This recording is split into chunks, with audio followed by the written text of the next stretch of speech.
pada video kali ini ada yang spesial nih buat sahabat tani dimanapun berada. Jadi Pak Sani sedang kedatangan tamu. Kira-kira apa saja ya yang sedang dilakukan di sana? Sepertinya perbincangannya sangat seru sekali. Gimana kalau kita coba datang ke sana? Let's go!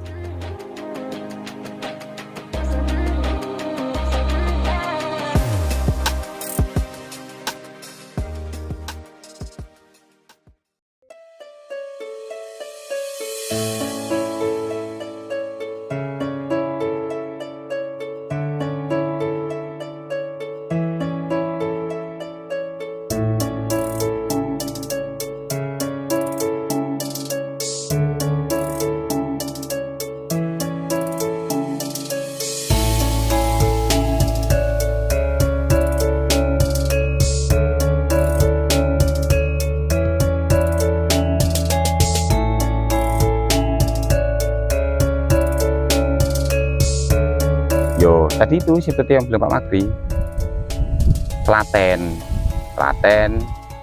terus apa maunya tanaman ini kita penuhi. Jangan kita mengharapkan hasil, tapi kita tidak pernah memberikan yang lebih pada tanaman. Jadi bahasanya bahasa terima kasih sih Pak. Sampean akan terima apabila sampean sudah ngasih dulu. Sama dengan ini, Pak Kasani bisa panen jeruk karena Pak Kasani sudah ngasih pupuk, sudah ngasih obat, sudah ngasih tenaga, sudah ngasih kasih sayang. Maka Pak Kasani akan dapat terima kasih sayang dari jeruk, rupa buah jeruk yang sangat melimpah dan luar biasa, kan seperti itu. Maka bahasanya adalah terima kasih. Bagaimana caranya? Ya, menyesuaikan dengan kondisi masing-masing. Cara teori, pupuk yang penting terpenuhi. Kedua, penguapan dari jumlah cabang dan daun kita presisikan, kita optimalkan. Jadi cabang-cabang yang tidak berproduksi sebaiknya dipotong. Yang ketiga, saat buahnya lebat harusnya ada pengurangan. Eman Pak sayang, ternyata banyak hal yang sudah terjadi. Kenyataannya saat buahnya berlebih, tanamannya tahun berikutnya pasti drop. Berkurang. Nah ini sebenarnya masalahnya di situ. Kalau yang lain pupuk telat nggak ada masalah. Yang kemarin dibilang ini kecilnya bagus, telat nggak ada masalah karena ini tanaman hidup, dia akan selalu berusaha beradaptasi untuk tumbuh. Penanam gimana Pak? Adanya sudah terjadi overproduksi, ya kan? Nah kita untuk kedepannya biar tanaman itu tidak dijarangi buahnya. Pemulihan tenaga dulu, dikurangi. Berat Pak. Pemulihannya dulu Pak. Untuk pemulihannya dulu Pak. Maksudnya. Pemulihannya tetap beban yang paling berat untuk tanaman jeruk itu buah. Tidak ada selain itu. Potensinya ke depan tanaman itu juga akan punya fase sendiri. Contohnya ini. Ini harapannya tahun depan ada kelasnya atau rombongannya atau apa namanya. Di bawahnya ini mana? Nah, ini nanti ada lagi. Tahun depan ini sama ini kan sudah beda. Terus ini. Harapannya itulah. Tanaman jeruk ternyata tidak bisa dipangkas saat usia pertumbuhan. Betul. Dia bisa dipangkas seperti setelah pernah berbuah. Kalau setelah pernah berbuah kita pangkas untuk pembentukan, dia akan fasenya berubah, menumbuhkan tunas-tunas generatif, tunas-tunas produksi. Tapi kalau saat muda kita potong seperti ini, pancet nanti, dia tetap akan mengeluarkan tunas-tunas vegetatif, tunas pertumbuhan lagi. Logikanya gimana? Ini kan belum tua Pak. Kita potong terus. Tunas berikutnya juga belum tunas produksi, masih muda lagi. Masalah usia ketinggian itu relatif. Yang penting secara fisik tanamannya sudah layak berbuah apa tidak? Sudah oke, buahkan. Kalau sudah berbuah, ya kan harus antisipasi buahnya sebanyak ini berlebihan atau kurang. Kayak kurang terus nanti dia akan belajar sendiri secara otomatis. Ternyata tanaman jeruk itu bagusnya yang penting ada buah yang menyambung terus. Karena apa? Satu, kebutuhan pasar atau permintaan juga untuk 12 bulan ini jarang terpenuhi. Kedua, yang paling utama, tanaman akan lebih seimbang pertumbuhannya, lebih sehat, lebih kokoh, yang notabene nanti usianya akan lebih panjang, harapannya seperti itu. Kalau kita ingin buahkan, gampang. Pelihara buah yang posisinya di samping, yang bagian ujung vertikal, ujung titik tumbuh jangan sampai dibebani buah, karena jangan tahu sendiri buah dari pentil sampai masa ini sekitar 7 bulan. Kalau ujung pertumbuhannya dibebani, ini akan macet, pasti akan macet. Kalau ingin dibuahkan samping boleh. Berarti ke atas itu memang nggak boleh dibuang Pak ya? Ke atas Jangan ada buah dulu. Kalau untuk hiasan bagus, cuman tetap nanti tanaman akan drop. Pertama, pertumbuhan nggak ada dulu karena dia pertumbuhannya habis untuk ngisi buah. Yang kedua, tanaman akan lambat tumbuh. Kenapa bisa begitu Pak ya? Padahal ya, kan silakan sama-sama tumbuh di tanaman itu. Antara yang ke atas sama yang nyamping. Karena serapan buah itu lebih tinggi dibanding serapan pertumbuhan, jadi pertumbuhannya kalah di situ. Serapan buah 1-2 buah itu secara matematikanya 30% itu nutrisi untuk pertumbuhan, 70% untuk buah. Nah kalau buahnya sudah melebihi kuota kemampuannya, kan habis, nggak akan ada pertumbuhan seperti itu. Ini ya kalau sudah jalan bending, otomatis untuk tanaman jeruk dia akan segera berbuah. Tapi izin Pak, misalnya kalau bending dengan perluasan segini kan perlu tenaga, perlu uang keluar, sedangkan kita baru buahnya baru pertama belum keluar. Ini teknis untuk pembiayaan, untuk praktek tidak bisa kita asumsikan sendiri. Coba aja dengan bending, yang di bending kan nggak semua Pak. Yang kita bending cabang-cabang yang potensinya vertikal ke atas. Nah sebetulnya belum tinggi. Coba contohnya nih, jenengan minta yang hemat, yang efisien, jangan potong, tidak ketemu. Tidak ketemu di mana? Ini keluarnya masih tunas vegetatif lagi. Sampai segini belum menunjukkan kapan dia berbuah. Tapi ini saat jenengan coba seperti ini, mana yang masih utuh, dengan arahkan ke sini, ini hanya perlu waktu 3 minggu, dia udah nggak akan balik sesuai dengan ketinggian dan bentuk yang kita inginkan. Setelah dia tidak balik, biasanya cabang jeruk yang posisinya menyamping itu lebih berpotensi untuk segera berbuah. Nah, Pak, terlalu lebar gimana nanti lah? Kalau sudah terbentuk, sudah praproduksi, setelah terlalu melebar kita potong, nanti tumbuhnya tunas produksi. Tapi kalau belum produksi jangan potong, jangan akan memunculkan tunas-tunas pertumbuhan terus. Dari fase tadi, dari vegetatif ke generatif dulu. Kalau sudah produksi kan saya pangkas, tetap dia akan memunculkan tunas produksi. Nah, di situ kan akan dengan sendirinya akan pendek. Makanya dalam ini sengaja saya nggak bersihkan untuk regenerasinya, persiapan ke depan. Jadi misalnya itu kan atas kan sudah buah Mas.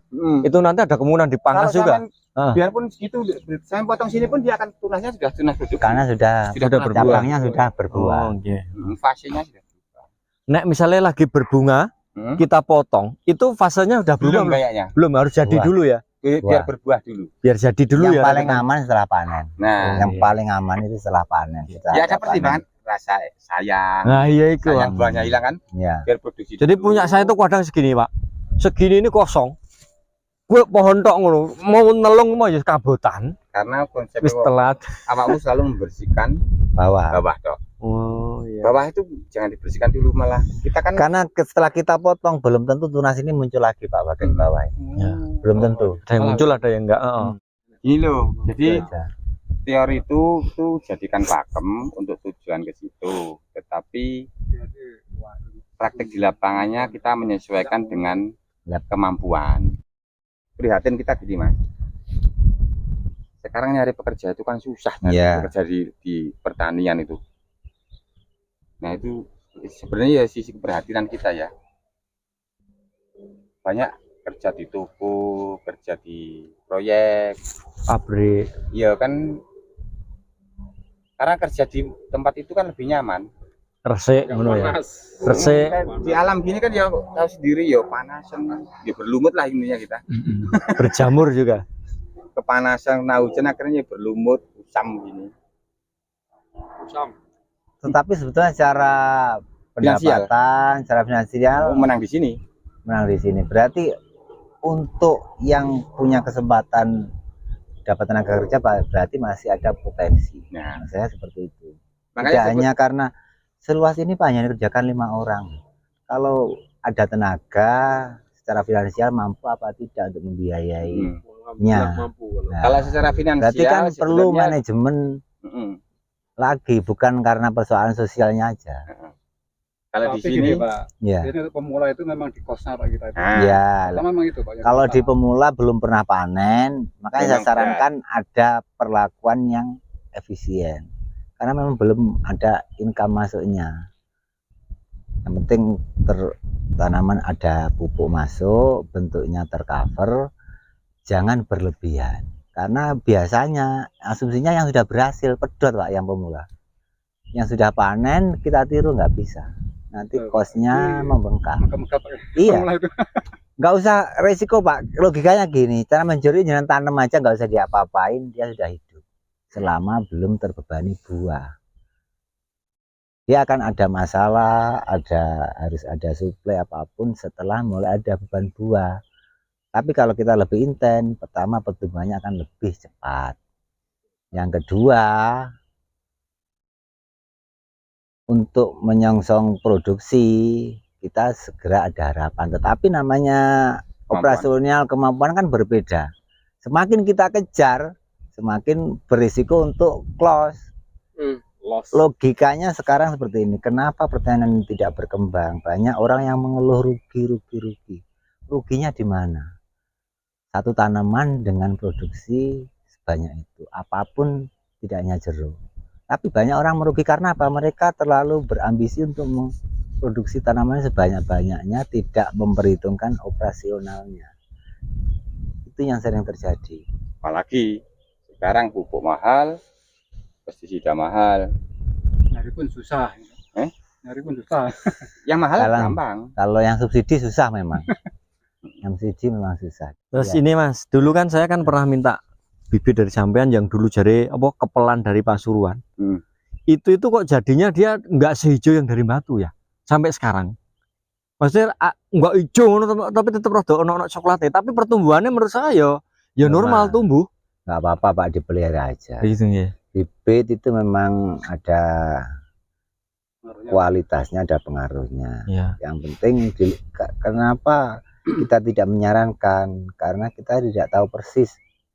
Jeruk itu kan banyak, jenisnya banyak, kualitas tanamannya kita juga tidak tahu persis, tahunya kan bibit jadi.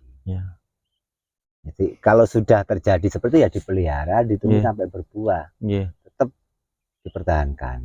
Sing kepelan Mas dulu di lapangan kan ada tuh.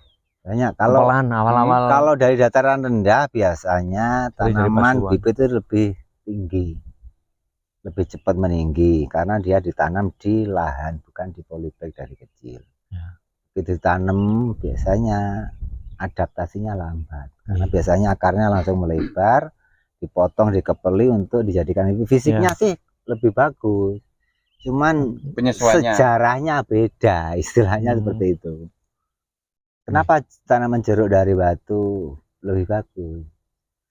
Biasanya memang seperti itu. Karena apa? Semua tanaman apapun yang dikarantina di daerah dingin, begitu kita lepas ke daerah panas, lain yang lebih panas, dia pertumbuhannya lebih maksimal. Oh malah biasanya seperti itu.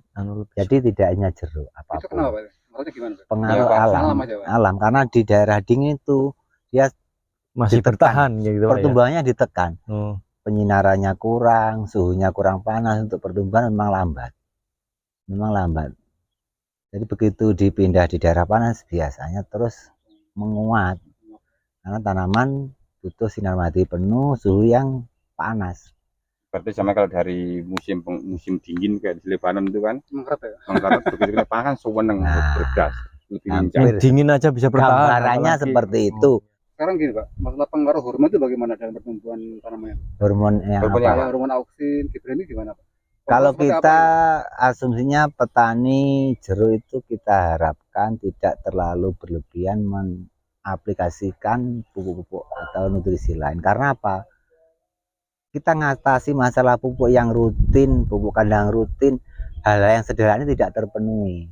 Maunya kan potong kompas, pakai hormon cepet, tidak jaminan. Kita hanya melakukan dengan pupukannya rutin, NPK cukup, pupuk kandang cukup, sekali waktu kasih dolomit, itu pertumbuhan sudah cukup. Karena apa? Jeruk itu perlu proses, dia tidak bisa kita lakukan untuk hal-hal yang praktis. Seandainya itu berhasil, jeruk kelebihan buah aja bermasalah coba. Terus arahnya kemana?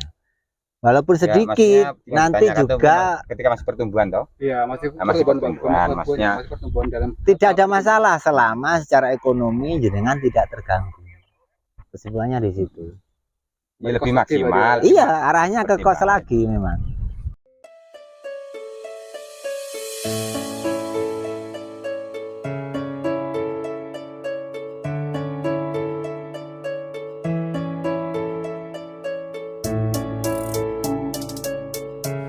Assalamualaikum warahmatullahi wabarakatuh. Kami anggota Polisi Militer Angkatan Udara Lanut Abdurrahman Saleh, kami mengucapkan selamat atas terbentuknya Badan Standarisasi Instrumen Pertanian. Semoga dengan terbentuknya badan tersebut, pertanian kita semakin lebih maju dan semakin lebih bermanfaat untuk para petani kita. Sekali lagi terima kasih. Salam Sani Tani.